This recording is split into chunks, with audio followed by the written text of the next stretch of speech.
Now, I know what you might be thinking.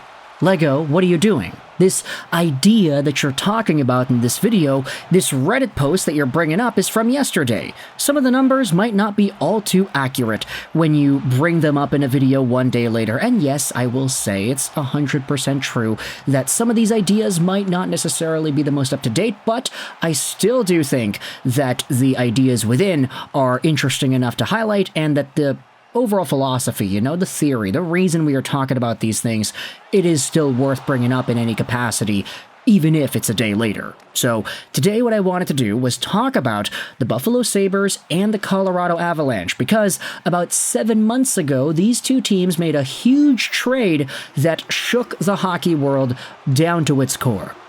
Here's the thumbnail, here's the video we made about it. It was the Byram and Casey Mittelstadt trade. Really, one of the bigger win-wins for both of these organizations. Maybe you could say it was a bigger win for one team than the other, but still, this was a really great trade because he had two young guys, Byram, who was a 2019 draftee, and Casey Mittelstadt, who was a 2017 draftee, getting swapped for each other. Colorado needed another center, Buffalo wanted to grab themselves another elite left-handed defenseman, and right away we saw some really interesting developments after that trade, because Byram in his first game for Buffalo was kind of moving around in the power play in a way that many Buffalo players did not know how to react with. Byram is of course used to, or at least at that time, he was used to the Colorado power play, where they were so active and so fluid. Everybody was moving, opening up lanes and trying to find open space, but in Buffalo, they just kind of stood around. And it was really interesting to note Byram's transition from Colorado to Buffalo in that respect on the special teams.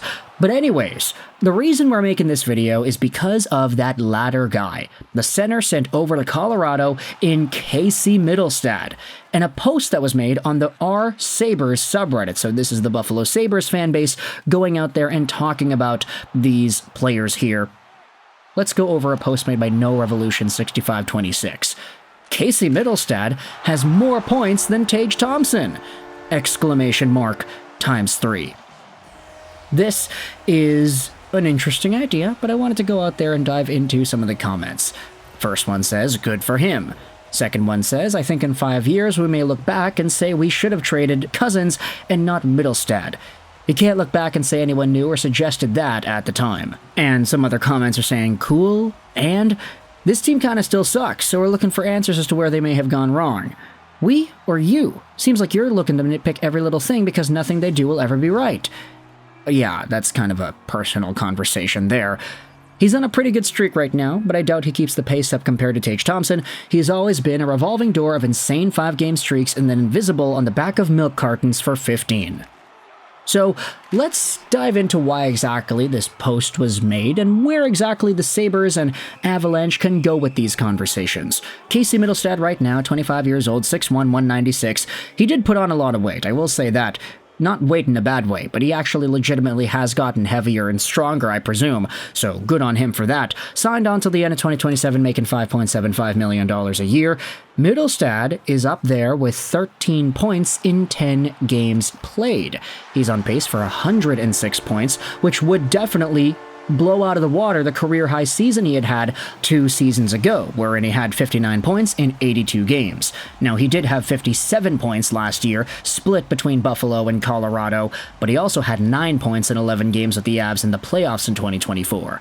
Mittelstadt has been getting some prime real estate with this Colorado Avalanche team. With the departures and absences of Artturi Lehkonen, Drouin, and Gabe Landeskog, Valeri Nichushkin too, there was gonna be some extra opportunities for guys to get their foots in the doors, and Casey Mittelstadt has taken that opportunity and run with it. He has been playing minutes like crazy with multiple 21-plus minute games. He has been scoring multiple points. He has, 1, 2, 3, 4, 5, 6, 7, 8, 9, 10 points in his last 6 games. He has been fantastic. And the crazy part is, he actually might even get a better opportunity, now that Ross Colton had gotten injured by blocking that shot and taking himself out of the lineup for a while.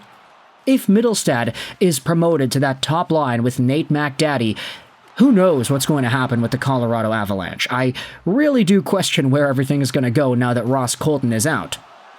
Either way, maybe they want to keep Mittelstadt in the second-line spot on center. Maybe they want to keep him there because there isn't really anybody else who could play legitimate second-line center minutes on this team. You've got McKinnon, Rantanen at the top of the lineup, and then whomever else is going to fill in on that spot. And then everybody else, too. Not to mention Mittelstadt. So this Colorado Avalanche team has been succumbed to injuries so much. Not even just injuries, but guys missing time in the lineup. And who really knows what's going to happen when Ross Colton's assessment is fully given out there. But for Casey Mittelstadt, I wanted to make this little announcement because he has been scoring the lights out. And the crazy part is he might even be able to score more if he's given more of an opportunity on the power play and everywhere else with the absence of Ross Colton. Meanwhile, you go over to Buffalo and you talk about the guy that Mittelstadt was compared to, Tage Thompson, completely different player, completely different style from Mittelstadt. 26 years old, 6'6", 220, right-handed center right wing, signed on to the end of 2030, making $7.1 million. Tage Thompson had 94 points in 2022-2023 and 47 goals, but then declined to 56 points last year. Now, it should be noted he almost scored 30 goals, but the rest of the team kind of faltered and his point production in total suffered as a result. This year, though, Tage is back up there and running with 12 points in 10 games, on pace for about 98 points and 57 goals. Whether he hits that or not, who really knows, but the Sabres have been starting to get some guys producing a little bit more. I would say that some of the top guys are not really as effective offensively than a guy like Casey Mittelstadt is. Right now, for example, Dylan Cousins only has 3 points in 10 games played. There are a bunch of other guys who are producing, like Tuch, Peterka, and Power, but some of the guys that kind of won out their spots last year versus Casey Mittelstadt are not really doing all too well. Doesn't really sound good when you say that Dylan Cousins has the same amount of points as Henry Jokiharju and 1 more point than Beck Malenstein. Tage, though, has been great. But the thing is, has he been better than Casey Mittelstadt? I'm not necessarily going to agree or disagree because points are just points. Colorado has been finding ways to put the puck in the back of the net because hey, Nate McDaddy McKinnon can just do whatever he wants, whenever he wants. And with Rantanen and Makar also running things too, it sets up a breeding ground for a lot of offensive potency, especially in the past week or so's worth of hockey. Does Buffalo's star power have the capacity to compete with that? I would say probably not at this point. They would need a little bit more extra oomph to be able to compete with the likes of McKinnon and Rantanen and Makar. But Tage Thompson, still leading the charge in Buffalo, has been a good bright spot for the team so far, plus the emergence of some of these other guys. I mean, J.J. Peterka came out of nowhere in the second round all those years ago. Such a great underrated draft pick for the Buffalo Sabres. We all kind of knew it when it was made. Him and Stützle, man, the two 2020 German dudes. What a great draft pick for Buffalo. Either way, going back to the topic at hand, I want you to let me know your thoughts in the comment section below. How do you feel about Casey Mittelstadt's explosive start to the 24-25 season? And do you think it is indicative of a fault at the hands of the Buffalo Sabres? Are the Colorado Avalanche making Buffalo look silly with this trade? Did Buffalo trade away the wrong guy? Should they have kept Mittelstadt and traded away Cousins instead?